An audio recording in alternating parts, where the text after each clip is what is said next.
मैं राजा मान सिंह कछवाहा, आमेर का महाराजा और उस युग का योद्धा हूँ जहाँ तलवार से अधिक कठिन था सही निर्णय लेना।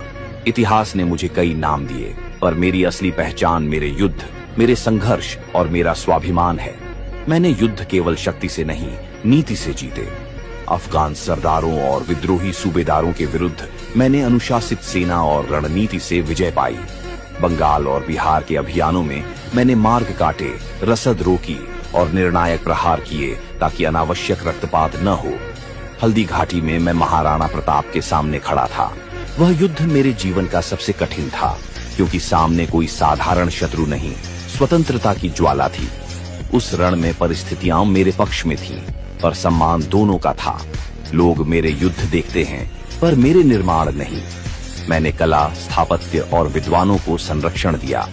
मंदिरों, सार्वजनिक स्थलों और सांस्कृतिक केंद्रों का निर्माण इसलिए कराया ताकि आने वाली पीढ़ियां केवल युद्ध नहीं, अपनी सभ्यता को भी जाने।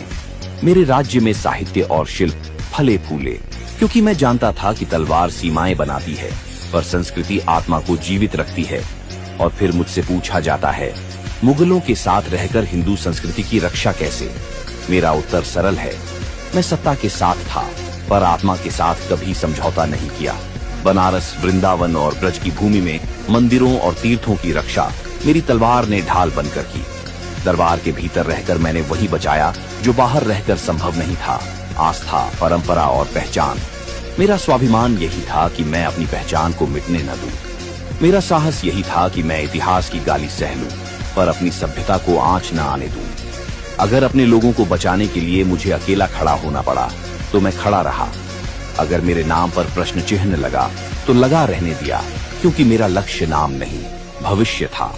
मैं राजा मान सिंह कछवाहा हूँ। मेरे निर्णय आसान नहीं थे, पर आवश्यक थे। मुझे केवल धोखेबाज या गद्दार कहकर मत देखो। मुझे उस योद्धा की तरह देखो जिसने समय के सबसे कठिन युद्ध, धर्म, सत्ता और स्वाभिमान के बीच को जिया और निभाया।